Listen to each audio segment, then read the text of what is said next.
എല്ലാവർക്കും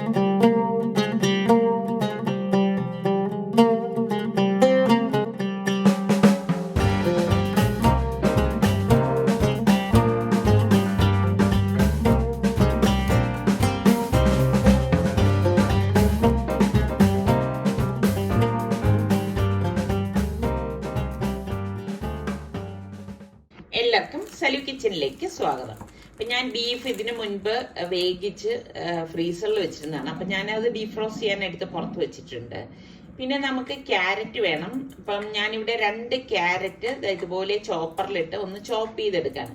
ഇപ്പം ചോപ്പറൊന്നും ഇല്ലെങ്കിലും പ്രശ്നമൊന്നുമില്ല, നമ്മൾ ചെറുതായിട്ടൊന്ന് അരിഞ്ഞെടുക്കണം. അല്ലെങ്കിൽ നമുക്ക് ഗ്രേറ്റർ ഉപയോഗിച്ച് ഗ്രേറ്റ് ചെയ്തെടുത്താലും മതി. അപ്പം ഞാൻ എന്താ ഇവിടെ കുഞ്ഞായിട്ട് അരിഞ്ഞെടുത്ത് വെച്ചിട്ടുണ്ട്. അപ്പോൾ ഇത് എൻ്റെ ചെറിയ ചോപ്പറായത് കാരണം 2 ബാച്ചായിട്ടാണ് ഞാനിപ്പോൾ ഇത് ചോപ്പ് ചെയ്തെടുത്തിരിക്കുന്നത്. അപ്പോൾ ക്യാരറ്റ് 2 ചോപ്പ് ചെയ്തെടുത്തിട്ടുണ്ട്. പിന്നെ നമുക്ക് വേണ്ടത് സവോളയാണ്. അപ്പം ഞാൻ സവോളയും ഒരു സവോള മതി കേട്ടോ. സവോളയും ഇതിന്റെ ആ ഒരു മൂക്കൊക്കെ കട്ട് ചെയ്ത് മാറ്റിയ ശേഷം നമുക്ക് ഇത് ചെറുതായിട്ട് ചോപ്പ് ചെയ്തെടുക്കണം. അപ്പൊ ചോപ്പ് ചെയ്യാൻ സൗകര്യത്തിന് വേണ്ടിയിട്ട് ഞാൻ ഇതുപോലെ ഇടയ്ക്കുന്ന 2ആയിട്ട് കട്ട് ചെയ്തിട്ട് അത്യാവശ്യം ഇതുപോലെ വലിപ്പത്തിലുള്ള പീസായിട്ടൊന്ന് കട്ട് ചെയ്ത ശേഷമാണ് ചോപ്പറിലിട്ടിട്ട് ഒന്ന് കറക്കിയെടുക്കുന്നത്. അപ്പൊ നമുക്ക് എളുപ്പം ഇത് ചോപ്പ് ചെയ്തെടുക്കാൻ പറ്റും. അപ്പൊ അതോടൊപ്പം തന്നെ ഞാൻ 2 പച്ചമുളകും കൂടി ഇതുപോലെ ഇടുന്നുണ്ട്. അപ്പൊ നമ്മൾ അരിഞ്ഞാണ് എടുക്കണമെങ്കിൽ വളരെ കുഞ്ഞായിട്ട് അരിഞ്ഞെടുക്കാനൊന്ന് ശ്രദ്ധിച്ചേക്കണേ. അപ്പൊ എരിവിന്റെ പാകത്തിന് നിങ്ങൾ പച്ചമുളകൊക്കെ ചേർത്ത് കൊടുത്താൽ മതി. അപ്പം ഇതൊക്കെ ഇടുമ്പോഴാണ് ഇതിനൊരു ടേസ്റ്റ് വരുന്നത്. അപ്പൊ നമ്മളുടെ സവോളയും പച്ചമുളകും ഇതുപോലെ ചോപ്പ് ചെയ്തത് ഈ ക്യാരറ്റിന്റെ ആ കൂട്ടിലേക്ക് തന്നെ ഇട്ട് കൊടുക്കാം. പിന്നെ നമുക്ക് വേണ്ടത് ക്യാബേജ് ആണ്. കുറച്ച് ക്യാബേജ് മതിയാകും. അപ്പൊ ക്യാബേജ് ചോപ്പറിലൊന്നും ഇടേണ്ട ആവശ്യമില്ല. അതിന്റെ ആ ഒരു കറക്റ്റ് ടേസ്റ്റ് ഒക്കെ കിട്ടണമെങ്കിൽ നമ്മൾ ഇതുപോലെ നീളത്തിലൊന്ന് അരിഞ്ഞിട്ട് സെന്ററിൽ നിന്ന് 2ആയിട്ടൊന്ന് കട്ട് ചെയ്ത് കൊടുത്താൽ മതി. ഇതാ ഇതുപോലെ. പിന്നെ ഒരു ടൊമാറ്റോ വേണം. ടൊമാറ്റോയും നമുക്ക് ചോപ്പറിലൊന്നും ഇടേണ്ട ആവശ്യമില്ല. ചോപ്പറിലൊക്കെ ഇട്ട് കഴിഞ്ഞാൽ അതിലും ഇങ്ങനെ ഈ വാട്ടർ കണ്ടന്റ് കൂടുതലായിട്ട് വരും. അപ്പൊ നമുക്ക് ഇതുപോലെ ഒന്ന് കട്ട് ചെയ്തെടുത്താൽ മതി. ഇതുപോലെ ചെറുതായിട്ടൊന്ന് അരിഞ്ഞെടുക്കണം. അപ്പൊ നമ്മള് വെജിറ്റബിൾസ് എല്ലാം അവിടെ കട്ട് ചെയ്തെടുത്ത് വെച്ചിട്ടുണ്ട്. അപ്പൊ ഈ ബീഫ് ഡീഫ്രോസ്റ്റ് ആയത് ഞാൻ ഇതുപോലെ ഒന്ന് ഇളക്കിയിട്ട് കൊടുക്കാണ്. ക്രഷ് ചെയ്യൊന്നും വേണ്ട കേട്ടോ. ക്രഷ് ചെയ്ത് കഴിഞ്ഞാൽ അത്ര ഒരു ടേസ്റ്റ് ഉണ്ടാവില്ല. അപ്പൊ നമുക്ക് കഴിക്കുമ്പം ആ ബീഫിന്റെ ആ ഒരു ഇത് കിട്ടാനാണ് നമ്മൾ ഇതുപോലെ ഇളക്കിയെടുക്കുന്നത്. അപ്പൊ ഞാൻ വലിയൊരു ബൗൾ എടുത്തിട്ട് നമ്മൾ ഈ അരിഞ്ഞു വെച്ചിരിക്കുന്ന വെജിറ്റബിൾസ് എല്ലാം ഈ ബൗളിലേക്ക് ഞാൻ ഇട്ട് കൊടുക്കാണ്. അപ്പൊ നമ്മുടെ വെജിറ്റബിൾസ് എല്ലാം ഞാനൊന്ന് മിക്സ് ചെയ്യുന്നതിനോടൊപ്പം തന്നെ ഷവർമ സ്പൈസസ് എന്റെ കയ്യിൽ ഉണ്ടായിരുന്നത് കൊണ്ട് ഞാൻ 1 ടേബിൾ സ്പൂണോളം ചേർത്ത് കൊടുക്കുകയാണ്. ഇത് നിർബന്ധമുള്ള കാര്യമൊന്നുമല്ല, ഉണ്ടെങ്കിൽ ചേർത്ത് കൊടുത്താൽ മതി. പിന്നെ പാകത്തിനുള്ള ഉപ്പും 1 നാരങ്ങയുടെ നീരും കൂടി പിഴിഞ്ഞൊഴിച്ചു കൊടുക്കണം. എന്നിട്ട് നമ്മൾ ഈ പിച്ചിയെടുത്ത ബീഫ് ഉണ്ടല്ലോ അത് ഇതിലേക്ക് ഇട്ട് കൊടുത്തിട്ട് എല്ലാം ചേർത്തിട്ട് നന്നായിട്ടൊന്ന് മിക്സ് ചെയ്ത് കൊടുക്കാം. ഇതുപോലെ തന്നെ മിക്സ് ചെയ്തെടുക്കണം. ഇപ്പൊ ബീഫിന് പകരം നിങ്ങൾക്ക് ചിക്കൻ വേണമെങ്കിൽ ചിക്കൻ ചേർത്ത് കൊടുക്കാം. ബീഫ് ഇല്ലാതെയും നമുക്കിത് തയ്യാറാക്കിയെടുക്കാം. ഇതോടൊപ്പം തന്നെ 2 ടേബിൾ സ്പൂണോളം മയണൈസ് ഇട്ട് കൊടുക്കണം. എന്നിട്ട് നന്നായിട്ടൊന്ന് ഇളക്കി കൊടുക്കാം. അപ്പൊ മയണൈസ് സ്കിപ്പ് ചെയ്യരുത് കേട്ടോ, അത് മസ്റ്റ് ആയിട്ട് ഇതിലേക്ക് വേണം. അപ്പൊ നമ്മളുടെ ഷവർമ മിക്സ് ഇവിടെ റെഡി ആയിട്ടുണ്ട്. അപ്പൊ ഇതിന്റെ ബാറ്ററിന് വേണ്ടി മിക്സിയുടെ ജാറിലേക്ക് ഞാൻ 5 അല്ലി വെളുത്തുള്ളിയും 3 മുട്ടയും കൂടി പൊട്ടിച്ചൊഴിച്ചു കൊടുക്കാണ്. അപ്പൊ മിക്സിയുടെ ജാർ നന്നായിട്ട് തുടച്ച് ഉണങ്ങിയ ശേഷം മാത്രമേ നമ്മൾ ഇതൊക്കെ ഇട്ട് കൊടുക്കാവൂ കേട്ടോ. ഇതോടൊപ്പം തന്നെ ഞാൻ 1/2 ടീസ്പൂണോളം കുരുമുളക് പൊടിയും പാകത്തിനുള്ള ഉപ്പും 1/4 കപ്പ് പാലും 1/4 കപ്പ് ഓയിൽ, ഏത് ഓയിലായാലും കുഴപ്പമില്ല, സൺഫ്ലവർ ഓയിൽ ഏത് വേണമെങ്കിലും ചേർത്ത് കൊടുക്കാം. എന്നിട്ട് നമുക്കിതൊന്ന് അടിച്ചെടുക്കണം. അപ്പൊ ഇത് നല്ലതുപോലെ ഒരു 2 മിനിറ്റ് ഒന്ന് അടിച്ചെടുത്താൽ മതിയാകും. അടിച്ചെടുത്ത ശേഷം ഞാനിവിടെ 1/4 കപ്പ് മൈദ എടുത്തിട്ടുണ്ട്. ആ മൈദയും കൂടി ഇട്ടിട്ട് വീണ്ടും ഒന്ന് കറക്കിയെടുക്കണം. അപ്പൊ എളുപ്പത്തിന് വേണ്ടിയിട്ടാണ് മിക്സിയുടെ ജാറിലിട്ട് കറക്കി എടുത്തിരിക്കുന്നത്. അതല്ല നമുക്ക് പുറത്ത് വെച്ചിട്ട് വേണമെങ്കിൽ അങ്ങനെ മിക്സ് ചെയ്തെടുക്കാം. എന്നിട്ട് ഞാൻ ഒരു പാൻ ചൂടാക്കാനായിട്ട് വെച്ച ശേഷം അതിന് മീതെയാണ് നമ്മൾ ഉണ്ടാക്കേണ്ട പാത്രം, അതായത് സോസ് പാൻ വെച്ച് കൊടുക്കുന്നത്. എന്നിട്ട് ഈ സോസ് പാനിൽ ഓയിൽ ബ്രഷ് ചെയ്ത ശേഷം നമ്മൾ ഈ ഉണ്ടാക്കിയിരിക്കുന്ന ബാറ്റർ കുറച്ച് ഇതിലേക്ക് ഒഴിച്ചു കൊടുക്കും. വളരെ കുറച്ചാണ് ഞാനിപ്പോൾ ഒഴിച്ചു കൊടുത്തിരിക്കുന്നത്. എന്നിട്ട് മൂടി വെച്ചിട്ട് അതൊന്ന് വെന്ത് വരുന്ന ആ ഒരു സമയത്ത് നമ്മൾ ഈ ഷവർമ മിക്സ് ഉണ്ടല്ലോ അത് നമുക്ക് ഇതിനുള്ളിലേക്ക് ഇട്ട് കൊടുക്കാം. അപ്പൊ ഓവറായിട്ട് വെന്ത് പോരുത്, എങ്കിലും പിന്നെ ഈ മിക്സ് അതിൽ പിടിക്കത്തില്ല. എന്നിട്ട് നമുക്ക് അതിന് മീതെ വീണ്ടും ഈ ബാറ്റർ ഇതുപോലെ ഒന്ന് ഒഴിച്ചു കൊടുക്കണം. അപ്പൊ ബാറ്ററിന്റെ തിക്നെസ് ഈ ഒരു പരുവമാണ് കേട്ടോ. ഒരുപാട് ലൂസായി പോരുത്, ഒരുപാട് തിക്കും ആവരുത്. എന്നിട്ട് വീണ്ടും നമുക്കിത് അടച്ചു വെക്കാം. അടച്ചു വെച്ച് അതൊന്ന് വെന്ത് വരുന്ന സമയത്താണ് നമ്മൾ അടുത്തിട്ട് കൊടുക്കുന്നത്. അപ്പൊ ഈ സമയം നമുക്ക് ടോർട്ടില ഉണ്ടാക്കാൻ വേണ്ടി ഞാനിവിടെ 2 കപ്പ് ഗോതമ്പ് മാവാണ് എടുത്തിരിക്കുന്നത്. പിന്നെ നമുക്ക് 2 ടേബിൾ സ്പൂൺ കോൺഫ്ലോറും വേണം. ഇനി ഇതിലേക്ക് ഞാൻ ഷവർമ മിക്സ് ഞാൻ 1 ടേബിൾ സ്പൂൺ ചേർത്ത് കൊടുക്കുന്നുണ്ട്. ഇപ്പൊ നിങ്ങളുടെ കയ്യിൽ ഇതില്ലെങ്കിൽ ഗരം മസാല ചേർത്ത് കൊടുത്താൽ മതി. 1 ടേബിൾ സ്പൂൺ ചില്ലി ഫ്ലേക്സും കൂടി ഇട്ട് കൊടുക്കണം. ഇനി ഉപ്പിട്ട വെള്ളമാണിത്. എന്നിട്ട് ഈ മിക്സ് നന്നായിട്ട് എല്ലാം കൂടി നല്ലതുപോലെ ഒന്ന് മിക്സ് ചെയ്ത ശേഷം നമ്മൾ വെള്ളം ഒഴിച്ചിട്ട് ഈ ചപ്പാത്തിയൊക്കെ കുഴക്കത്തില്ലേ ആ ഒരു പരുവത്തിന് കുഴച്ചെടുക്കണം. അപ്പൊ ശരിക്കും ടോർട്ടില എന്ന് പറയുമ്പം അതിന് നമുക്ക് കാണാൻ ചപ്പാത്തി പോലെ ഇരിക്കുമെങ്കിലും ടേസ്റ്റ് കുറച്ച് വ്യത്യാസമുള്ളതാണല്ലോ. അപ്പൊ ഇതാ കുറച്ചുകൂടി വെള്ളം ഞാൻ ഇതിലേക്ക് ഒഴിച്ചിട്ട് അതുപോലെ നമ്മൾ ചപ്പാത്തിക്ക് എങ്ങനെയാണോ കുഴച്ചെടുക്കുന്നത് ആ ഒരു പരുവത്തിന് കുഴച്ചെടുത്താൽ മതി. ഇപ്പൊ ഞാൻ മാവ് ഇവിടെ കുഴച്ചെടുത്തിട്ടുണ്ട്. ലാസ്റ്റ് ഇതുപോലെ 1 ടീസ്പൂണ് ഓയിലും കൂടി തേച്ചിട്ട് ഇതുപോലെ ജസ്റ്റ് ഒന്ന് അതിൽ തടവിയിട്ട് ഒന്ന് കുഴച്ച് നമുക്കിനി ഇത് അടച്ചൊരു അരമണിക്കൂർ മാറ്റി വെക്കാം. അപ്പൊ നമ്മുടെ പാത്രം ഞാൻ മൂടി തുറന്നിട്ടുണ്ട്. അപ്പൊ വെന്ത് വന്ന മാവിലേക്ക് വീണ്ടും ഞാൻ ഫില്ലിംഗ് വെച്ചു കൊടുക്കാണ്. നല്ലതുപോലെ നെകക്കെ ഫില്ലിംഗ് വെച്ചു കൊടുക്കണം, എങ്കിലേ കഴിക്കുമ്പോൾ നല്ല ടേസ്റ്റ് ഉണ്ടാവും. എന്നിട്ട് ബാക്കിയിരിക്കുന്ന ബാറ്റർ ഫുള്ളായിട്ട് നമുക്ക് ഇതിന് മീതെ ഇതുപോലെ ഒഴിച്ചു കൊടുക്കാം.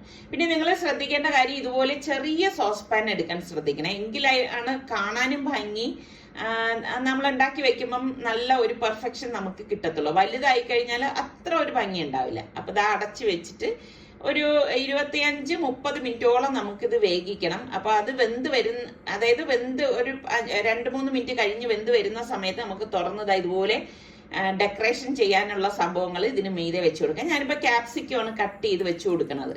ഇങ്ങനെ ആ ഒരു മാവ് വെന്ത് വരുന്ന സമയത്ത് വെക്കണം, പൂർണ്ണമായിട്ട് വെന്തിട്ട് വെക്കാനായിട്ട് നിൽക്കരുത്, അപ്പൊ അത് പിടിക്കത്തില്ല കേട്ടോ.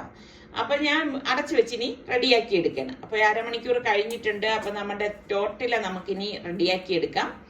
അപ്പൊ ഇത് ഉണ്ടാക്കിയെടുക്കാൻ എളുപ്പമാണ് കേട്ടോ. 2 ഐറ്റം നമുക്ക് ഉണ്ടാക്കിയെടുക്കാൻ എളുപ്പമാണ്. അപ്പൊ ആ മാവ് നല്ല സോഫ്റ്റ് ആയിട്ട് തന്നെ വന്നിട്ടുണ്ട്. അപ്പൊ നമുക്ക് ഇതിലേക്ക് എത്രയാണോ വേണ്ടത് അത് ആദ്യം ഒന്ന് ഉരുട്ടിയെടുക്കണം. അതിനുശേഷം നമുക്കിനി ഇതൊന്ന് പരത്തിയെടുക്കാം. അപ്പൊ കൗണ്ടർ ടേബിൾ നന്നായിട്ട് തുടച്ച ശേഷം ഞാൻ ഗോതമ്പ് മാവ് ഇട്ടിട്ട് തന്നെയാണ് പരത്തിയെടുക്കുന്നത്. അപ്പൊ ഇതുപോലെ ഒന്ന് നമ്മൾ ചപ്പാത്തിക്ക് എങ്ങനെയാണോ പരത്തിയെടുക്കണം ആ ഒരു രീതിയിൽ പരത്തിയെടുക്കണം. അപ്പൊ ഞാൻ ഇന്നിപ്പം വലിയ ടോർട്ടില അല്ല ഉണ്ടാക്കണത്, ചെറിയൊരു ടോർട്ടില ഈ ഒരു സൈസിനാണ് ഞാൻ ഇവിടെ പരത്തിയെടുക്കുന്നത്. അപ്പൊ ഇതുപോലെ ഒന്ന് പരത്തിയെടുത്ത ശേഷം നമുക്ക് ഇത് ചൂടായ പാനിലിട്ട് തിരിച്ചും മറച്ചും ഇട്ട് ചുട്ടെടുക്കാം. അപ്പൊ കാണുമ്പോ ശരിക്കും പറഞ്ഞ ഒരു ചപ്പാത്തി തന്നെയാണ് അല്ലേ. അപ്പോ ഇതുപോലെ വേണം നമുക്ക് ഈ ഇരിക്കുന്ന മാവെല്ലാം പരത്തിയിട്ട് ചുട്ടെടുക്കാനുള്ളത്. അപ്പൊ ഒരേ സൈസിലായിരിക്കാൻ പ്രത്യേകം ഒന്ന് ശ്രദ്ധിച്ചേക്കണം, എങ്കിലാണ് നമുക്ക് അത് കാണാനൊക്കെ ഒരു ഭംഗിയുള്ളൂ കേട്ടോ. അപ്പൊ ഗസ്റ്റിനൊക്കെ കൊടുക്കണമെങ്കിൽ നിങ്ങൾ അതൊന്ന് ശ്രദ്ധിച്ചേക്കണം. ഇപ്പൊ ഞാൻ എല്ലാം ടോർട്ടിലയും ഇവിടെ ചുട്ടെടുത്തിട്ടുണ്ട് കണ്ടോ. അപ്പൊ ഇനി നമുക്ക് ഇതെങ്ങനെയാണ് സെറ്റ് ചെയ്യണമെന്ന് നോക്കാം. അപ്പൊ ടോർട്ടില റെഡി ആയി കഴിഞ്ഞാൽ നമുക്ക് എളുപ്പമാണ് കേട്ടോ. അപ്പൊ ഇതിനിടയിൽ ഞാനിതാ നമ്മളുടെ ഷവർമ പോള ഇവിടെ റെഡിയായി വരുന്നുണ്ട്. അപ്പൊ ഞാൻ ഇങ്ങനെ അടി ചേർത്തൊന്ന് ഇളക്കി കൊടുക്കാണ്. ഇപ്പൊ ഒരു 20 മിനിറ്റ് കഴിഞ്ഞ ശേഷമാണ് ഞാൻ ഇത് ഇതുപോലെ ഒന്ന് ഇളക്കി കൊടുക്കണം കേട്ടോ. അപ്പൊ ഫ്ലെയിം കുറച്ച് വെച്ചിട്ട് വേണം നമ്മൾ എപ്പോഴും റെഡിയാക്കി എടുക്കാൻ. എന്നിട്ട് മറ്റൊരു പാനിലേക്ക് ഞാൻ മറിച്ചിട്ട് കൊടുക്കാണ്. കാരണം അതിന്റെ മറു സൈഡ് വേകാൻ വേണ്ടിയിട്ടാണ് ഇട്ട് കൊടുക്കുന്നത്. കണ്ടോ, കറക്റ്റ് പരുവാണ്. ഇനി കുറച്ചും കൂടി ഇരുന്നെങ്കിൽ ഇതങ്ങ് കരിഞ്ഞു പോയേനായിരുന്നു. അപ്പൊ അത് അവിടെ ഇരുന്ന് റെഡിയാവുന്ന നേരം നമുക്ക് ടോർട്ടില ഫില്ല് ചെയ്തെടുക്കാം. അപ്പൊ ഇത് എടുക്കണം എങ്ങനെയാണെന്ന് വെച്ചാൽ ഇതുപോലെ നമ്മള് 4ആയിട്ട് മടക്കി എടുക്കണം. ഇതുപോലെ കേട്ടോ, ഇതുപോലെ മടക്കി എടുക്കുമ്പോഴേക്ക് നമുക്ക് അതിന്റെ സെന്ററിലേക്ക് ഒന്ന് കട്ട് ചെയ്ത് വിടണം. ഫുള്ള് കട്ട് ചെയ്യരുതേ, ഈ ഒരു സൈസിനാണ് കട്ട് ചെയ്യണത്. എന്നിട്ട് നമുക്ക് ഇതിലേക്ക് ടൊമാറ്റോ കെച്ചപ്പ് തേച്ച് കൊടുക്കാം. ഇതൊക്കെ നമുക്ക് ഇഷ്ടമുള്ള ഏത് മയണൈസ് വേണമെങ്കിൽ മയണൈസ് തേച്ച് കൊടുക്കാം. നമുക്ക് ഇഷ്ടമുള്ള സംഭവങ്ങൾ തേച്ച് കൊടുക്കാം. അതിനുശേഷം നമുക്ക് ഞാനിതാ ഇവിടെ ഷവർമ മിക്സ് ഇല്ലേ, നമ്മുടെ വെജിറ്റബിളും ബീഫ് ഇട്ട ഷവർമ മിക്സ് തന്നെയാണ് എടുത്തിരിക്കുന്നത്, അതിന്റെ ബാക്കിയാണ്. അപ്പൊ ആ ഒരു പോർഷൻ ഇതിലേക്ക് ഈ സൈഡിലേക്കാണ് നമ്മൾ വെച്ചു കൊടുക്കുന്നത്. എന്നിട്ട് കുറച്ച് ക്യാപ്സിക്കം കൂടി ഒരു ഭംഗിക്ക് വേണ്ടിയിട്ട് ഞാൻ മീതെ ഇതുപോലെ വെച്ചു കൊടുക്കാണ്. വെച്ചുകൊടുത്ത ശേഷം നമ്മൾ ഇതിനെ ഫോൾഡ് ചെയ്തെടുക്കണം. അപ്പൊ ഈ ഫോൾഡ് ചെയ്യാൻ സൗകര്യത്തിനാണ് നമ്മൾ ഈ ഒരു സൈഡിൽ വെക്കണം കണ്ടോ. അപ്പൊ നമുക്ക് ഈസി ആയിട്ട് ഫോൾഡ് ചെയ്ത് എടുക്കാൻ സാധിക്കും. അപ്പൊ അത് നിങ്ങളൊന്ന് ശ്രദ്ധിച്ചാൽ മതി കേട്ടോ. ഇതൊക്കെ ചെറിയ ചെറിയ ട്രിക്സ് ആണെന്നേ ഉള്ളൂ. നിങ്ങളുടെ സൗകര്യത്തിന് എങ്ങനെയാന്ന് വെച്ചാൽ ചെയ്യാം കേട്ടോ. ഞാൻ പിന്നെ ഈ ഒരു രീതിയിൽ ചെയ്യുന്നത് കൊണ്ട് നിങ്ങൾ കൂടി പറഞ്ഞു തരുന്നതേ ഉള്ളൂ. അപ്പൊ സംഭവം റെഡിയാണ്. ഇനി ഇതിലേക്ക് പ്രത്യേകിച്ച് ഒന്നും ചെയ്യാനില്ല. അപ്പൊ എളുപ്പമല്ലേ ഇത് ഉണ്ടാക്കിയെടുക്കാൻ. അപ്പൊ ഞാൻ ഒരെണ്ണം കൂടി കാണിച്ചു തരാം. അപ്പൊ വൈകുന്നേരം ആകുമ്പോഴേക്കും നമുക്ക് ഈ നോമ്പ് തുറക്കുന്ന സമയത്ത് കുട്ടികൾക്കൊക്കെ അവരിങ്ങനെ നോക്കിയിരിക്കും എന്ത് ആഹാരമാണ് എന്നുള്ളത്. അപ്പം നമുക്ക് വെറൈറ്റി ആയിട്ട് സിമ്പിൾ ആയിട്ട് ഇതുപോലെയൊക്കെ ഉണ്ടാക്കിയെടുക്കാൻ പറ്റുന്ന ഐറ്റംസ് ഒക്കെ ഉണ്ടാക്കി കൊടുക്കുമ്പോൾ അവർക്ക് ഹാപ്പിയാണ്. പ്രത്യേകിച്ച് നോമ്പൊക്കെ ഇരിക്കുന്ന എന്റെ മക്കളുടെ കാര്യമല്ല ഞാൻ പറഞ്ഞത്, കൊച്ചു മക്കളുടെ കാര്യമാണ് ഞാൻ ഈ പറയുന്നത് കേട്ടോ.